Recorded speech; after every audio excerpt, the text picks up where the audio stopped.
مبادرات ومؤتمرات وسفن لكسر الحصار على غزة. التعرض للضرب والشتم والسجن وحتى القتل لا يثنيهم، فهم تعهدوا وأقسموا بحرية غزة. من داخل حركة التضامن العالمية، معكم زينب الصفار، تابعونا.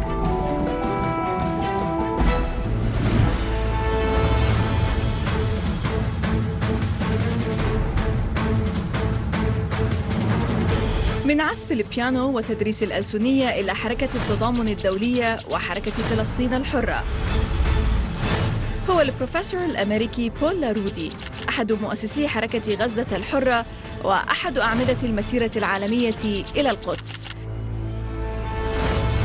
كان على متن أحد قوارب قافلة الحرية التي انطلقت حاملة الدعم الإنساني إلى المحاصرين في غزة عندما أغارت قوات الاحتلال الإسرائيلية عليها. لارودي قاوم القوات البحرية الإسرائيلية ورفض التوقيع على أوراقهم، فما كان منهم إلا أن أوسعوه ضرباً وقيدوه ورموه بقنبلة ضوئية. بعدها رمي في سجن إسرائيلي لمدة يومين ورحل. هل بات لارودي يشكل تهديداً أمنياً لإسرائيل؟ وماذا يقول عن زميلته في حركة التضامن الدولية ريش الكوري التي قضت على أيدي الاحتلال الإسرائيلي في رفح؟ وإلى أين آلت المساعي التضامنية الدولية من سفن ومؤتمرات وغيرها من الأنشطة لكسر الحصار على غزة؟ وألم يحن وقت كسر الحصار عن القدس المحتلة وفلسطين؟ وماذا يعني فوز فلسطين باعتراف الأمم المتحدة؟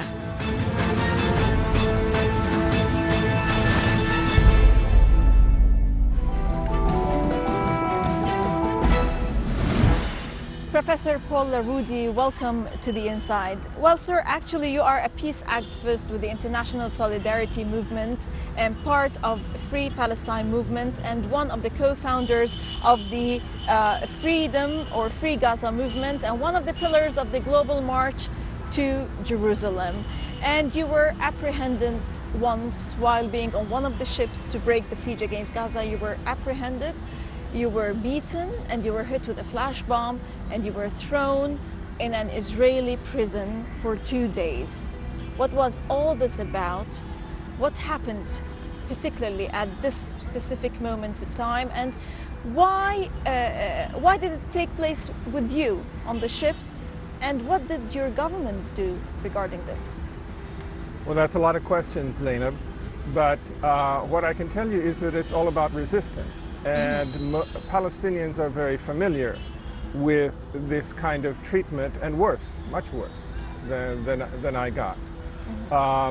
Actually, many activists were harmed as part of the Freedom Flotilla, and we know that 9 people were killed, and many were injured worse than I was. In fact, I saw some of them injured very badly in front of my eyes. I was treated badly partly because I resisted a lot. Non-violently you resisted? Yes, I resisted non-violently, but they were not very happy, for example, when I jumped off the ship into the water. And they had to bring a special ship to pick me up out of the water, and I resisted being taken out of the water, and this kind of thing. Others put up other kinds of resistance, and they also received very bad treatment, as we know. So this is part of it. Now, I didn't harm anybody, and most of my shipmates and the others who were on there didn't harm anyone. But sir, here my particular question is that how did your government, the US government, react to such an incident? I mean, you're a US citizen. There were... Just to be thrown in jail. Yes. Of course, our ambassador in the Zionist state was obligated to come and visit me, actually because my member of Congress insisted that he should come and see me, because otherwise probably he would not. And what did he tell you then? The ambassador? Yeah.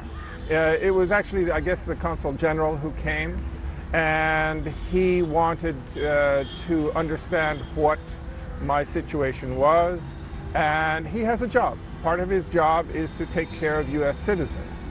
So he offered advice about getting lawyers, all of which I refused because I had my own lawyers who were much better. And he asked for information about my situation and whether he should release it to the public and to contact my family, for example, this kind of thing. Very simple kinds of things. How did you manage to get out of jail then?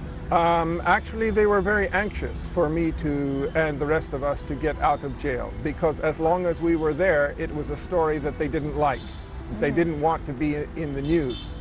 And so they insisted that it should be done in such a way that it didn't produce much news. At one point, I refused to go. I said, I don't accept your way of doing this. They wanted me, for example, to fly to Istanbul, whereas the Greeks had arranged a special place for me on their transport home, which was offered by their government. And this was actually better for the movement in several respects. So I refused to go to Istanbul. And they said that they were going to throw me back in jail. In fact, this is one of the occasions that I was beaten very badly, and my colleagues came to my rescue. But this didn't stop you? No, it didn't stop me. Let's say I'm very stubborn. But so are Palestinians. They're stubborn it's given a very nice word in Arabic called sumud. Sumud, solidarity, so steadfastness. Steadfastness, yes. Which is a kind of stubbornness as well, meaning you don't give up. And this is the way I feel. For them to coerce me, to force me to do something that I don't agree with and that helps them, I don't accept. I don't care what the consequence is. I'm not going to accept to do anything that's for their purpose. Right. Now, there is also another kind of initiative where the Gazans and the people there in Gaza are planning to build a boat and put on it some of their products, their handmade products or made in this part of the occupied territories, and have it sail to Europe. How far is such an initiative? What does it mean to sail to Europe, and how far is it viable? Probably, I think everyone will agree that it will not reach its destination. But it's a good thing. But they are also stubborn, as you said. Exactly. And they are, yes, steadfast. And if it doesn't reach its destination, still it fulfills its purpose. And a lot of people say, oh, we have a ceasefire in Gaza now. And so now the siege is broken and the Palestinians in Gaza are free. Well, this is not true. This is not true. The Palestinians for 6 years have not been able to import and export. What country, what place in the world, what city, what corner of the world survives without exporting and importing, without producing and finding buyers for what they sell? And part of what this boat will do, the Gaza Ark, what it will do is to demonstrate that the people of Gaza want to sell their products. They have products to sell, and they're not being allowed to do it. They want to communicate with the other side of the Exactly. world. They want to show what the occupation still means and how they are suffering because they do not have the freedom to act like other people's, like anybody else on the Mediterranean Sea, to trade freely. What was the fate of Estelle? The Estelle, of course, recently. It was taken, of course. I was not a part of that particular initiative. Why? Why not? Well, partly because there are limitations on the number that could go on such. This was a sailing ship. A Canadian sailing ship under the Finnish flag. Exactly, right. And it required mainly people who are sailors on board, people who could do the work. You need skilled people to do this. On the last leg of the journey, they took on some other people who have symbolic significance. But these are very few in number. And this is as it should be. I mean, the point, the idea is to send a message. And this is what they did very well, by the way, traveling for 3 months or more at sea in various places on the way to Gaza and making a point and being in the news all the time. What is the most recent initiative that you are attempting to embark regarding Gaza? Not just Gaza, but to say Occupy Palestine. Right. We're looking actually at a couple of initiatives which are based on some older ideas. So, for example, we are working towards a concert for Palestine. And this is for all of Palestine, obviously. But it's based on the 1988 concert for Nelson Mandela, which was held in the UK and which actually in many ways broke apartheid at that time. It was a major pivotal event and it was a cultural event. We want Do you think such a concert would do the same regarding the Palestinians? It depends on the size of the concert and the participants. If we can get major world figures to participate in this, then yes, I think it can be done. And perhaps it won't be just one concert. Perhaps we have to do a series and build up from smaller concerts to larger ones. But this is Have you started contacting certain figures who are or who should or you will them to, you wish that they could participate? You are the first that to whom we are announcing this work. Right. And actually this trip that I'm on right now with you here in India has included contacting some people that we hope will help, some people who are artists who will participate in this. So, and when I get back to the States, we hope to go much farther with this. But that's only one initiative. Right. Another one, and again, you're the first that I'm telling this to. It's an idea that we had actually 4 years ago. It was discussed a little bit, and we tried to do something with it, and that is to break the siege, you can say, of Palestine, let's say. I don't want to say just Gaza, by air. How? Wow. By air.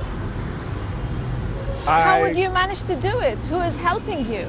I can't tell you the details of it, because to do so would be to spoil the project. So, but is it just a media bubble here, or you are really working on this issue? We discussed this particular idea several times before, and it was a question of feasibility, obviously. But there have been some developments, which political developments, social developments, which open up the possibility in a new way. And I'm sorry I have to be so oblique in my description, but if I say any more, it could compromise others. We wish you the best of luck. Anyways, we're going to stop now, Professor Paul Lárodi, for a short break, and then we'll be back to discuss more the issue of Palestine's membership at the UN. Okay. A short break and we'll be back. Stay tuned.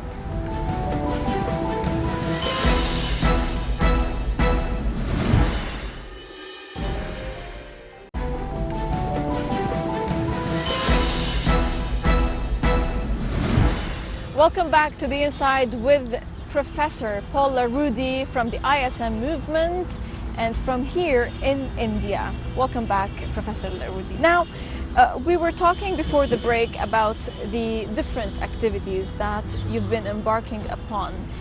Here, I want you to talk a bit about this, the concept of international solidarity, and how can we differentiate between political activism and solidarity activism? Well, a lot of time, of course, the two go together. And political activism, I think of it as what takes place in each individual country to try to change the political climate there. and to work for it. And this is certainly one kind of activity, and no place needs it more than the United States. Of course. One reason that I think Americans feel such solidarity with Palestinians is that both of our countries are occupied by Zionists. So it's natural for us Americans to try to get out from under the Zionist occupation as much as it is for Palestinians to get out from under the Zionist occupation. There is far too much control of our foreign policy, and especially the foreign policy towards the Middle East and Palestine in the United States. It is hijacked by the Israel lobby there. That's exactly right, and we think that it's responsible for many other problems that the United States is facing, including, let's say, for example, the banks, the abuses by the big international banks of the economic system, including the wars in Afghanistan and Iraq. And these are things which are indirectly and sometimes directly caused by the influence of Zionists and because of the problems associated with the injustice in Palestine. So injustice is an infection that can spread, and this is exactly the problem. So the solution is to achieve justice in Palestine, and all of a sudden I think a lot of our problems and a lot of our expenses will disappear. What about a legal track in this sense? In the U.S.? In the U.S. Okay. In the U.S., I think the legal possibilities have not been explored to the extent that is possible, except by the Zionists. The Zionists have used legal measures, for example, to sue, let's say, Iran and Hamas and so forth, sue assets based on what has happened to Jewish American citizens in Palestine, where, let's say, someone was killed by a bomb from the resistance movement or something like this. And so they sue some individual or group as a basis of it. But how many American citizens are indigenous Palestinians who have been harmed by the Israeli military? There are thousands of them. But they say now with with Palestine gaining membership at the UN, and they say that it became a non-member observer status at the UN. What does that exactly mean? And can they, through this status, try to file not just complaints but also sue the Israelis at the International Criminal Court? Yes, it is possible. This has been an obstacle until now, finding what state is going to make a case because of what is happening in Palestine, where the injustice that has been suffered by Palestinians, who's going to bring the case to the International Criminal Court? Well, it's difficult for someone to do it on behalf of a group that is not their citizens. And now that that Palestine has the status of a state, it has the possibility of doing that. Now, this is a positive thing, but I have to say I have mixed feelings about having Palestine recognized as a state in the United Nations, and I'm not the only one. There are many Palestinians who feel that way. And this is because in many ways a lot of Palestinians felt that Oslo was a bad thing, that it set the Palestinian cause back a lot.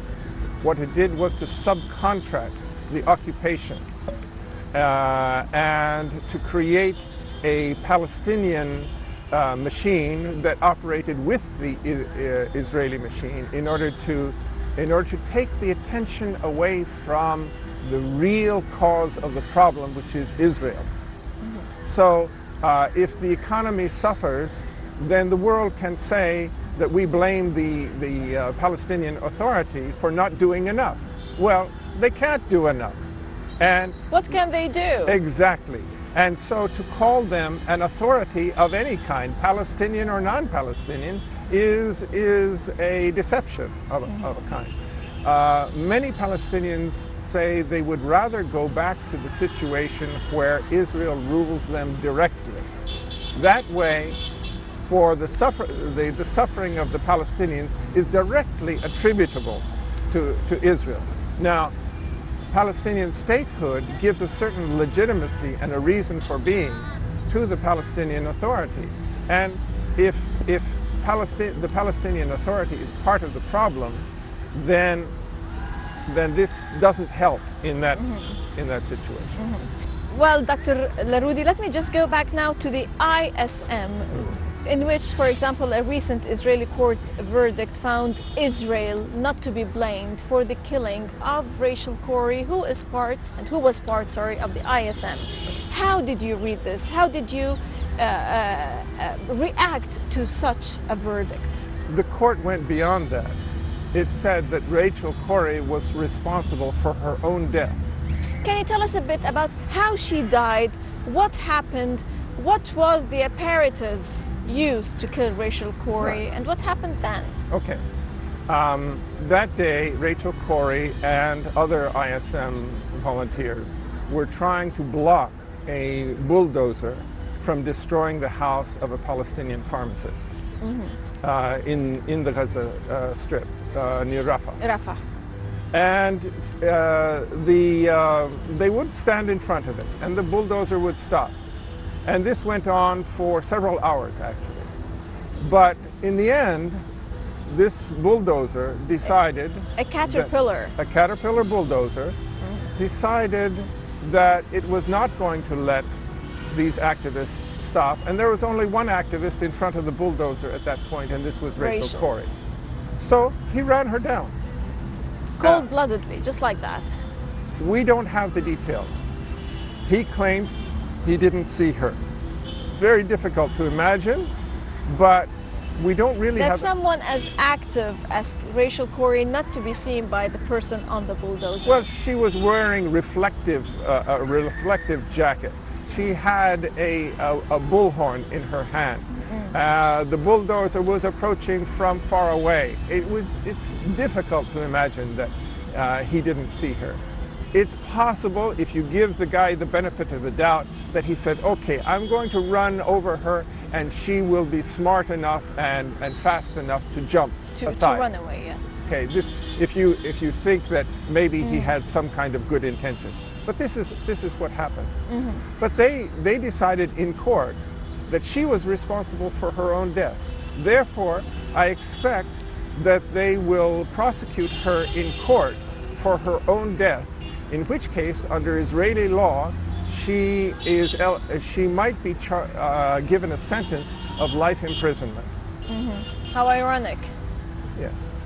As also a person who belongs to ISM, how do you react when your fellow activists are killed, for example, are apprehended, are violated in such a way? All I can say is that your viewers know what this means. Many of your viewers have actually had this happen to some member of their family, and they can imagine what it's like.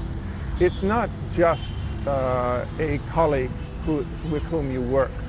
It's any human being, and especially one which is working for justice. We have the same situation with Palestinians that we work with, or Palestinians that are killed for no reason. I mean, it's a terrible thing to watch what happens. A lot of it is not shown on television because it's too gruesome to look at. But when I see something when I see the body of a child that is whole, I remember also there are bodies of children that are in pieces. And this kind of thing is something that I can't live with. So I feel I have to do something about it. And I think that's what drives so many people, not only foreigners or Palestinians, or anyone who confronts this situation.